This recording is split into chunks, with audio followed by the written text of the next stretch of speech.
Hi students, my dear students, मैंने आपको इसके पहले बताया अपने कादरी कोचिंग क्लासेस के माध्यम से इम्प्रूवमेंट इन फूड रिसोर्सेस, और इस टॉपिक पर जो इम्प्रूवमेंट इन फूड रिसोर्सेस मैंने लिया, इसे मैंने आपको बताया improvement in crop variety, improvement in crop variety. और सेकंड पार्ट मैंने लिया इसमें improvement in crop production. Third लिया मैंने मैनेजमेंट इन क्रॉप प्रोटेक्शन। तो आइए एक एक करके देखा जाए। इम्प्रूवमेंट इन क्रॉप वेराइटी, हमारे लिए इम्प्रूवमेंट इन क्रॉप वेराइटी, फसलों की वैरायटी को सबसे पहले सिलेक्शन करना है। जैसे मैं आपको एक पैडी का एग्जांपल लेता हूं। धान हो गया, पान हो गया, केला, ये तीन ऐसी जातियां हैं जिनमें पता नहीं कितनी स्पीसीज उत्पन्न हो गई है, पता नहीं कितनी जातियां इनकी बन गई हैं। जो पैडी का मैं ले रहा हूं, धान का ले रहा हूं, कोई काजल गोल्ड है, कोई मंसूरी है, कोई मंसूरी साभा है। There are different varieties of paddy. So here I am discussing the farmers, good farmer. I have also been told studying good farmer. Who is the good farmer? कौन अच्छा किसान है? अच्छा किसान तो वह है जो कम से कम फील्ड में ज्यादा से ज्यादा अनाज को उत्पन्न कर ले।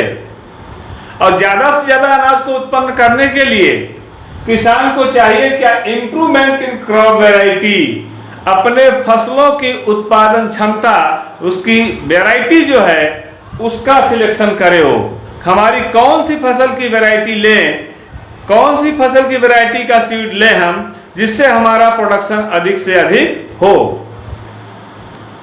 तो ये किसानों के लिए सबसे इंपॉर्टेंट पॉइंट होता है। हम किस वैरायटी का सीड कलेक्ट करें, किस वैरायटी का सीड लें, उससे ज्यादा हम फसलों को उत्पन्न कर सकें, उससे ज्यादा से ज्यादा ग्रेन्स को प्राप्त कर सकें। सपोज दैट, एक एग्जांपल मैं ले रहा हूं। अगर आपने फील्ड को कंजेस्टेड कर दिया, थोड़ा सा फील्ड को कर दिया आपने, आपके पास 2 बीघे खेत है। सपोज दैट फील्ड कितनी है? 2 बीघे। 1 एकड़ सपोज करिए आप, मान लीजिए 1 एकड़ है, 3 बीघे। 1 एकड़ में अगर आप जनरल सीड से क्रॉपिंग करते हैं तो आपको मैक्सिमम ग्रेन्स सपोज करिए वो 9 क्विंटल मिल रहा है। लेकिन अगर उसी जगह पर आपने क्रॉप वैरायटी को सिलेक्ट किया, एक ऐसी वैरायटी का सिलेक्शन किया जिसमें ज्यादा से ज्यादा प्रोडक्शन मिल सकता है, आपको पता यह चला कि जहां पर आपको 9 क्विंटल मिल रहा था वहां पर आपको 15 क्विंटल मिला। तो वैरायटी इंप्रूव अगर आपने किया, जाहिर सी बात है प्रोडक्शन अपने आप इंप्रूव हो जाएगा। क्लियर? यदि हमने वैरायटी को इंप्रूव किया, प्रोडक्शन हमारा आसानी पूर्वक इंप्रूव हो जाएगा। इसीलिए अच्छा फार्मर वह है जो हमेशा उसकी वैरायटी को इंप्रूव करता है, तो प्रोडक्शन अपने आप इंप्रूव होता चला जाएगा। तो ऐसी कंडीशन में प्लांट ब्रीडिंग, हमेशा किसान को ऐसे फसलों का, ऐसे सीड को लेना चाहिए जो सीड ब्रीडिंग के थ्रू उत्पन्न हुआ हो। ब्रीडिंग यू नो, आप जानते हैं ब्रीडिंग क्या होती है? ब्रीडिंग का मतलब होता है हम नए सीड की उत्पत्ति कैसे करते हैं। तो जो नया सीड उत्पन्न होता है, नया बीज उत्पन्न होता है, उस नए बीज को लेकर के किस प्रकार से किसान आसानी पूर्वक ज्यादा से ज्यादा फसलों को पैदा कर लेता है। नया बीज उत्पन्न हुआ, जाहिर सी बात है वह हाइब्रिडाइजेशन से उत्पन्न हुआ, वह संकरण से उत्पन्न हुआ, वह क्रॉस से उत्पन्न हुआ है। अगर क्रॉस कराकर दो डिफरेंट स्पीसीज को लेकर, दो डिफरेंट जातियों को लेकर के अगर क्रॉस कराया जा रहा है, दो डिफरेंट स्पीसीज को लेकर के अगर क्रॉस कराया जा रहा है, तो एक नई जात की उत्पत्ति होगी। और जिस नई जात की उत्पत्ति, जो न्यू स्पीसीज ओरिजिनेट करेगी, वो न्यू स्पीसीज हमेशा जो है एक अच्छी स्पीसीज में काउंट की जाएगी। इसी को बोला गया क्रॉप वैरायटी इंप्रूवमेंट। तो क्रॉप वैरायटी इंप्रूवमेंट बोला गया। हमेशा हमको क्रॉप वैरायटी इंप्रूवमेंट पर ध्यान देना होता है। ध्यान देना, इसमें सिलेक्शन ऑफ सीड्स सबसे ज्यादा इंपॉर्टेंट होते हैं। कि सिलेक्शन ऑफ सीड आपका कैसा रहा। सिलेक्शन ऑफ सीड माने पहला पॉइंट इसका होता है सिलेक्शन ऑफ सीड्स। पहला पॉइंट इसका होता है selection of seeds, selection of seeds. दूसरा पॉइंट होता है हाइब्रिडाइजेशन, हाइब्रिडाइजेशन, हाइब्रिडाइजेशन। और यहां पर आप सिलेक्शन ऑफ सीड्स, हाइब्रिडाइजेशन, इसके थ्रू आप आते हैं तो high yielding variety, high yielding variety HYV, HYV, high yielding variety. क्या हुआ? High yielding variety.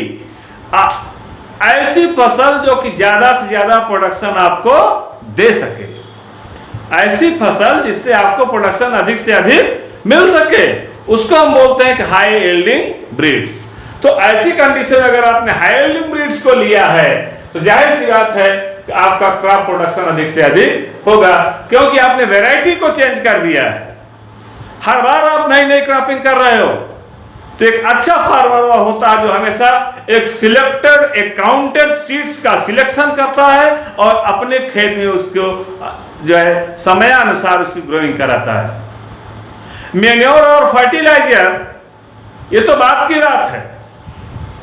मैन्योर और फर्टिलाइजर तो खेत में, फील्ड में उसकी पावर ऑफ फर्टिलिटी को इंक्रीज करता है, उत्पादन क्षमता को बढ़ाता है। लेकिन ध्यान रहे, यदि बीज हिबरनेशन में है, सीड्स हिबरनेशन में है, तो ऐसी कंडीशन में आपको अच्छी फसल उत्पादित नहीं होगी। आपको अच्छी फसल लेना है तो वो कैसे ही हिबरनेशन में सीड्स हो, उसको हिबरनेशन को आपको ब्रेक करना पड़ेगा, तोड़ना पड़ेगा। जब हिबरनेशन टूट जाएगा, जर्मिनेशन शुरू हो जाएगा, तब उस जगह पर आपको फर्टिलाइजर और मैन्योर को जो है उसमें देना हो, फील्ड में आपको देना होगी, स्कैटरिंग करनी होगी। यह होता है improvement in crop variety. Second पर आते हैं इंप्रूवमेंट इन क्रॉप प्रोडक्शन। मैंने अभी अभी आपको बताया, जब मैंने वैरायटी को इंप्रूव किया तो हमारा प्रोडक्शन अपने आप इंप्रूव कर जाएगा। इसीलिए my dear friends, I humble request to you, always you take to a new variety of the seeds. हमेशा आप लोग एक नए बीज को लीजिए। यदि आप नए बीज को ले रहे हैं तो स्पष्ट है, अगर आप नए बीज को ले रहे हैं तो प्रोडक्शन आपका अधिक होगा। प्रोडक्शन अधिक हो, इसके लिए आवश्यक है कि बीज आपका कैसा होना चाहिए? नया होना चाहिए, अच्छा बीज होना चाहिए, हाइब्रिड सीड्स होना चाहिए, सिलेक्टिव सीड्स होना चाहिए। अगर ये सारी कंडीशंस अवेलेबल हैं तो जाहिर सी बात है कि प्रोडक्शन आपका अधिक होगा। चाहे जो भी क्रॉपिंग आप करते हो, चाहे जो भी क्रॉपिंग आप करते हो, उस क्रॉपिंग के लिए वैरायटी का सिलेक्शन करना सबसे इंपॉर्टेंट होता है। अगर आपने वैरायटी का सिलेक्शन कर दिया तो प्रोडक्शन आपका अधिक होगा। अधिक प्रोडक्शन प्राप्त करने के लिए आप हाई अमाउंट में manure, high manure you know खाद, हाई अमाउंट में मैन्योर, हाई अमाउंट में फर्टिलाइजर, उर्वरक आप यूज करते हो। तो ध्यान दें कि जो बायो फर्टिलाइजर होता है, जैव उर्वरक जो होते हैं, ये बायो ह्यूमस उसको बोलते हो, खाद, ये ज्यादा से ज्यादा बायोकेमिकल के से बायोडिग्रेडेबल होते हैं और ऐसी कंडीशन में ज्यादा से ज्यादा प्लांटों के लिए हेल्पफुल होते हैं, उनके ग्रोइंग के लिए हेल्पफुल होते हैं। और जब वो प्लांट ग्रो करना शुरू कर देता है, एक अच्छा किसान वही माना जाता है जो पौधों को देख करके, उसी गतिविधियों को समझ करके उसमें समयानुसार उसका इरिगेशन करता है, उसकी सिंचाई करता है, उसमें मैन्योरिंग करता है, उसमें फर्टिलाइजिंग करता है, उसमें खाद देता है, उसमें पानी देता है। और समयानुसार अगर ऐसा वो कर रहा है, जाहिर सी बात है कि स्पष्ट रूप से उसे अच्छा से अच्छा क्रॉप प्रोडक्शन प्राप्त होगा। और अब चलते हैं, हमारा प्रोडक्शन अधिक से अधिक मात्रा में मिल रहा है तो इसको हमने कहा कि क्रॉप प्रोडक्शन मैनेजमेंट है। क्या है? क्रॉप प्रोडक्शन मैनेजमेंट है। अगर ये क्रॉप प्रोडक्शन मैनेजमेंट है तो ध्यान से देखिएगा कि अगर ये क्रॉप प्रोडक्शन मैनेजमेंट है तो क्रॉप प्रोडक्शन मैनेजमेंट के बाद, इस मैनेजमेंट के बाद production management in crop protection है, तो क्रॉप प्रोडक्शन मैनेजमेंट पर हम चल रहे हैं।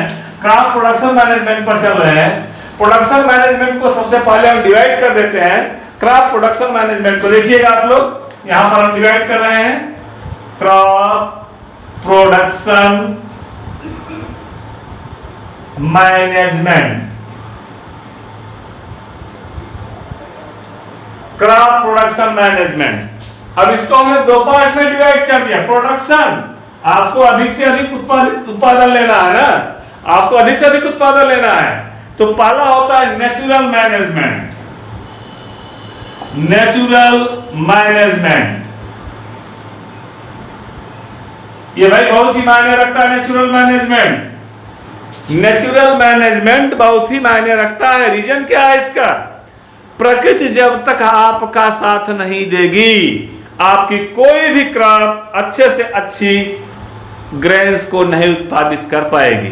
अगर आप ये सोच लो आपको मई और जून के महीने में आपको धान की फसल अच्छी से अच्छी मिल जाए, can it be possible? No. अक्टूबर के महीने में, नवंबर के महीने में, दिसंबर के महीने में अगर आपको चाहिए कि आप इसमें से मैज को, धान को ज्यादा पैदा, मक्के को, धान को आप पैदा कर ले, हो पाएगा? नहीं। सब पौधों को ग्रो कराने का अपना एक अलग सीजन होता है। उसी सीजन में अगर उसकी ग्रोइंग कराई जाए तो उससे उसका जर्मिनेशन अच्छे ढंग से होगा। जब जर्मिनेशन उसका अच्छा होगा, जाहिर सी बात है कि उसमें प्रोडक्शन भी अच्छा होगा। तो एक होता है नेचुरल मैनेजमेंट, ये प्राकृतिक संतुलन है। नेचुरल मैनेजमेंट, नेचर इसको बैलेंस में ले आता है। नेचर ने क्या बैलेंस में ले आया? नेचर जो बैलेंस में ले आ रहा है, तो ये मैंने कहा कि रेनी सीजन नेचुरल बैलेंस है, रेनी सीजन की क्रॉपिंग करनी होगी। विंटर सीजन की क्रॉपिंग करनी होगी। जायद की फसलें हैं, हॉट रीजन की फसलें हैं, हॉट सीजन की फसलें हैं। तो इन सारे फसलों को ध्यान में रख करके आप नेचुरल मैनेजमेंट की श्रेणी में आते हैं। दूसरा मैनेजमेंट आपका होता है, ये जब मैनेजमेंट आपने कर लिया, फसल को ग्रोइंग करा दिया, तब क्या पॉइंट बचता है? इरिगेशन का पॉइंट बचता है। इरिगेशन का पॉइंट बचता है। इरिगेशन का अर्थ होता है सिंचाई करना। फसलों, जैसे हम और आप दिन में वर्क कर रहे हैं, काम कर रहे हैं, हमारे आपके लिए क्या आवश्यक है? पानी का पीना आवश्यक है। जल ही जीवन है। आप लोगों ने पढ़ा है, सब लोगों ने सब इस बात को जानते हो, जल ही जीवन है। और जल तब के लिए जीवन है जब सुचारू रूप से समय अनुसार आपको उपलब्ध हो, मिलता रहे, तब हम कहते हैं कि जल ही जीवन है। वैसे पौधों के लिए भी जल ही जीवन है। जैसे हमारे लिए जल ही जीवन है, वैसे पौधों के लिए भी जल ही जीवन। उनको भी सुचारू रूप से डेवलप करने के लिए, उनको भी सुचारू रूप से आगे बढ़ने के लिए, उनको भी अपना एक्सपेंशन करने के लिए, फैलाव करने के लिए पानी की नितांत आवश्यकता पड़ती है, जल की नितांत आवश्यकता पड़ती है। तो उसके लिए हमको इरिगेट करना पड़ता है। इरिगेशन मतलब सिंचाई करना। कहीं पर स्प्रिंग इरिगेशन है, स्प्रिंग के द्वारा, कहीं पर ढेकुली मेथड से इरिगेशन किया जा रहा है, कहीं पंपिंग सेट मेथड से इरिगेशन किया जा रहा है, कहीं डॉपिंग मेथड से इरिगेशन किया जा रहा है, कहीं क्रॉपिंग मेथड से इरिगेशन किया जा रहा है। तो इरिगेशन के डिफरेंट टाइप्स हैं। अब वो समय नहीं रहा कि पुराने समय में हम ढेकुली से आसानी से पानी को निकालते थे, इरिगेट करते थे, थोड़ी फसल पैदा करते थे, क्योंकि हम इरिगेट नहीं कर पाते थे। आज हमारे पास हैंड पंप है, सबमर्सिबल है, हम उसकी सहायता से आसानी से इरिगेट कर ले रहे हैं। यह होता है टाइप्स ऑफ इरिगेशन। अब आप देखिए कि जो हमने बताया अभी आपको नेचुरल मैनेजमेंट में पहला आता है मेन्योर। पहला क्या आता है? मेन्योर आता है। दूसरा आता है फर्टिलाइजर। क्या आता है? फर्टिलाइजर।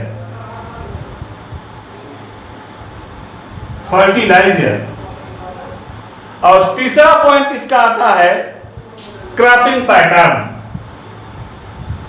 क्रॉपिंग पैटर्न, ध्यान से देखें कि जो क्रॉपिंग पैटर्न होता है, क्रॉपिंग पैटर्न, इसमें हम आपको ध्यान देंगे मेन्योर खाद, फर्टिलाइजर उर्वरक, क्रॉपिंग पैटर्न, इस पर ध्यान दीजिए। अगर आपने किसी एक फील्ड में एक बार मोनोकाट की क्रॉपिंग किया है, उसी फील्ड में अगली बार आपको डाइकाट की क्रॉपिंग करनी होगी। एक बार मोनोकाट, एक बार डाइकाट, एक बार मोनोकाट, एक बार डाइकाट, एक बार एक बीजपत्री, दूसरी बार द्विबीजपत्री, फिर एक बीजपत्री, फिर द्विबीजपत्री। ऐसा करते रहने से, क्योंकि आप जानते हो कि अगर वो मोनोकाट है तो उसमें एडवेंशियस रूट्स होती है, और डाइकाट है तो उसमें टैप रूट होती है, और डाइकाट में अगर टैप रूट होती है तो उसके रूट में रूट नोड्यूल्स पाए जाते हैं, रूट नोड्यूल्स पाए जाते हैं। उस रूट नोड्यूल्स में नाइट्रोसोमोनोसोराइड या नाइट्रोसोबैक्टर नामक बैक्टीरिया होते हैं जो क्लाइमेटिक नाइट्रोजन को फिक्स करते रहते हैं और प्लांट को देते रहते हैं। इससे प्लांट में डेवलपमेंट आसानी पूर्वक होता रहता है। तो अगर हम टाइमली पैटर्न को चेंज करते गए, समयानुसार अगर हम पैटर्न को चेंज करते गए तो हमारी क्रॉपिंग अच्छे ढंग से हो जाएगी। इसलिए मैंने आपको बताया यहां पर क्रॉपिंग पैटर्न। क्या बताया? Cropping pattern. आपने खाद को दिया, आपने उर्वरक को दिया, और उसके साथ ही साथ एक अच्छा किसान वह है जो क्रॉपिंग पैटर्न को भी अच्छी तरह से जानता हो। यदि किसान को क्रॉपिंग पैटर्न की जानकारी नहीं है तो वह अच्छी फसल की पैदावार नहीं कर पाएगा। एक ही फील्ड में बार बार एक ही फसल को ग्रो कराने से उसकी पैदावार कम हो जाती है, उससे निकलने वाले सीड्स के अमाउंट कम हो जाते हैं। इसलिए आपको सीड का अमाउंट ज्यादा चाहिए, इसलिए यह आवश्यक है आप क्रॉपिंग पैटर्न पर विशेष रूप से ध्यान दें। Clear? Any confusion? So I humble request to you, follow this diagram way, and our third point, our last point, this is the crop protection management. Crop protection management. मैंने cropping pattern के विषय में बताया, अब हम आपको बताएंगे crop protection management के विषय में। प्रोटेक्शन क्या होता है पहले आप समझ लीजिए। क्रॉप का प्रोटेक्शन क्या होता है, हम इसके विषय में आपको बताएंगे। क्रॉप का प्रोटेक्शन क्या होता है? क्रॉप का प्रोटेक्शन होता है, क्रॉप प्रोटेक्शन मैनेजमेंट। एक अच्छा किसान वह होता है जो अपनी फसलों की सुरक्षा देखभाल स्वयं करता हो, उसको हम बोलते हैं प्रोटेक्शन। क्या बोलते हैं? Protection. Crop protection, crop protection management. Crop protection, protection हमको किससे लेना है भाई? किससे लेना है?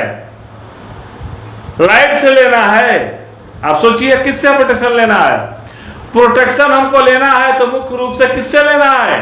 प्लांट के लिए लाइट नेसेसरी है। Without light they can not make their own food itself. Without light, plants cannot be make their food itself. So here protection, there is necessary point protection. What protection? There are certain types of plants, those who are developed, those who are increased, the crop varieties. So as like in this way, crop protection, protection का मतलब यह होता है कि हम अब जो है फसलों की सुरक्षा कैसे कर रहे हैं। प्रोटेक्शन क्या होता है? सुरक्षा प्रदान करना। फसलों की सुरक्षा हम किस प्रकार से कर रहे हैं। फसलों को हमने कहा ना, आज हम फसलों की भाषा को नहीं समझ पाते। वो एक समय था जब हम फसलों की भाषा को समझ लेते थे। हमारे यहाँ ऐसे ऋषि मुनि हुए हैं जिनमें आयुर्वेदिक विधियों में अगर आप पढ़ेंगे तो जड़ी बूटियां स्वयं यह उच्चारण करती थी कि यह काम जो है हमको हमारा उपयोग इस रूप में किया जाए तो हम इस रोग के लिए लाभदायक होंगे। ये हमारी चरक संहिता में है। लेकिन यहाँ पर क्या है? हम एक अच्छा किसान वह होता है जो फसल की भाषा को समझ ले। एक अच्छा किसान वह होता है जो फसल की भाषा को समझ ले। जैसे फसलों को कब पानी देना है, जब उसमें सूखने लगे, फसलें मुरझाने लगे तो आपको चाहिए कि आप उसे पानी दें, इरिगेट करें, सिंचाई करें उसकी। जब उसमें फल आ जाते हैं, फल आना शुरू करते हैं, तब ऐसी दशा में आप क्या करते हैं? प्रोटेक्शन पर आते हैं कि कहीं इसमें कीड़े तो नहीं लग रहे हैं, बैक्टीरिया तो नहीं लग रहे हैं, गंधी के कीड़े तो नहीं लग रहे हैं, फली छेदक कीड़े तो नहीं लग रहे हैं। अगर ऐसे कीड़े लग रहे हैं तो आप इसके ऊपर BHC, benzene hexachloride, gammexane, malathion, इन सब इंसेक्टिसाइड का आप यूज करते हैं। यूज करने के बाद तब आप क्या करते हैं कि प्रोटेक्शन में आते हैं। किस में आते हैं? प्रोटेक्शन में। इस तरह से अपने क्रॉप को प्रोटेक्ट कर लेते हैं, अपनी फसलों को सुरक्षित कर लेते हैं, और यही जो सुरक्षा का विषय होता है उसी को हम बोलते हैं कि क्रॉप प्रोटेक्शन मैनेजमेंट। समयानुसार फसलों में प्रोटेक्शन करना, किसके थ्रू प्रोटेक्शन करना? इंसेक्ट के थ्रू प्रोटेक्शन करना। इंसेक्ट जो आ रहे हैं उनके थ्रू प्रोटेक्शन कर लेना, तो यह समयानुसार प्रोटेक्शन होता है। अगर ऐसा प्रोटेक्शन हो जा रहा है तो जाहिर सी बात है कि यह पूरे फसलों के लिए सबसे ज्यादा इंपॉर्टेंट होगा। यह प्रोटेक्शन मैनेजमेंट होता है। अभी मैंने बताया प्रोडक्शन का, इन सारे सब्जेक्ट के विषय मैंने आपको बताया। जो डिफरेंट टाइप्स ऑफ पेस्ट हैं, फंगस हैं, कभी कभी फसलों में फंगस लग जाते हैं, कभी कभी फसलों में ज्यादा से ज्यादा जो है उसमें पैथोजेंस आ जाते हैं। तो ऐसे स्थान जब पैथोजेंस आ जाते हैं, फंगस लग जाते हैं, आप फंगिसाइड का यूज करते हैं। पैथोजेंस लग रहे हैं, इंसेक्टिसाइड का यूज करते हैं। तो माय डियर फ्रेंड्स, आप लोग इस बात को नहीं भूलेंगे कि हमको अच्छी फसल और ज्यादा फसल प्राप्त करनी है तो इस दिशा में हमको एक अच्छा कार्य करना होगा, अच्छी पहल करनी होगी। और अच्छा कार्य और अच्छी पहल तभी हो सकती है जबकि हम उसके ऊपर विशेष रूप से पूरा ध्यान दें। अब आता है लास्ट का पॉइंट हमारा आता है ग्रेन स्टोरेज। जब किसान के पास ज्यादा से ज्यादा ग्रेन हो जाता है, अनाज हो जाता है, तो स्टोर कैसे करे हो? आप लोगों ने मैक्सिमम में सुना होगा कि हमारे इतने सीड सड़ गए, इतने गल गए, इतने बेकार हो गए। क्यों? इसलिए कि किसान ने उसके लिए जो सीड्स है उसके लिए किसान ने ग्रेन स्टोरेज तो किया, ग्रेन को स्टोर तो किया, बट उसने उसके स्टोरेजिंग पॉइंट पर कभी ये केयर नहीं किया इसमें कौन सा इंसेक्टिसाइड मिलाया जाए। रख दिया गया। अगर उसमें गैमेक्सिन मिला करके सीड में रख दिया जाता, अगर उसमें मैलाथियान मिला करके कीट में रख दिया जाता, जो है सीड में रख दिया जाता, अगर जो फास्फेट मिला करके रख दिया जाता, तो जाहिर सी बात थी उसमें इस प्रकार के इंसेक्ट नहीं लगते और आपकी पूरी की पूरी फसल अच्छे रूप से समान रूप से बची रह जाती। तो इस तरह से मैंने आज आपके लिए ये टॉपिक जो हमारा लेसन रहा है, लेसन नंबर 3 क्लास 9 का, ये हमने पूरा कर दिया। इसमें आता है कभी कभी question what are cattle farming. जैसे पौधों में आपने देखा वैसे आ जाइए जंतुओं में भी, कैटल फार्मिंग में भी आ जाइए। कैटल मींस जानवर होता है, फार्मिंग जानवरों को किस तरह से आप जो जिलाते खिलाते पिलाते और बड़ा करते हैं, उससे प्रोडक्शन लेते हैं। कैटल फार्मिंग का दो ही एम होता है, पहला मिल्क, दूसरा फ्लश। पहला मिल्क, दूसरा फ्लश। तो जो जिस यूज में लिया जा रहा है मिल्क, ज्यादा से ज्यादा अगर आपको मिल्क मिल रहा है, हाइब्रिड सीड्स के हाइब्रिड क्रॉस कराया गया उसको और अच्छी नस्ल के जानवर पैदा हुए, अच्छी नस्ल के जो है कैटल पैदा हो गए, उससे ज्यादा से ज्यादा अमाउंट में आपको मिल्क मिलेगा, दूध मिलेगा। और वैसे ही कंडीशन में जैसे आप देखा साहिवाल है, जर्सी है और डिफरेंट वैरायटीज हैं, तो स्विस की वैरायटीज है। तो ये ब्रीडिंग के ऊपर, कैटल ब्रीडिंग के ऊपर डिपेंड करता है हम ब्रीडिंग किस से करवा रहे हैं। जो सीड इसमें ओरिजिनेट हो रहा है, जो बीज इसके अंदर जा रहा है, जो पौधों जो जीव के अंदर जो स्पर्म एंटर कर रहा है वह स्पर्म किस वैरायटी का है। यदि अच्छी वैरायटी का स्पर्म होगा तो जाहिर सी बात है कि आने वाली संतान अच्छी वैरायटी की होगी, अच्छे गुणों वाली होगी। पता यह चला कि आपके जो है स्टोरेजिंग प्लेस पर जितना सारा जो है भोजन था सब एक पशु खा ले गया और आपको दूध दिया कितना, थोड़ा सा, 1 लीटर दूध दिया।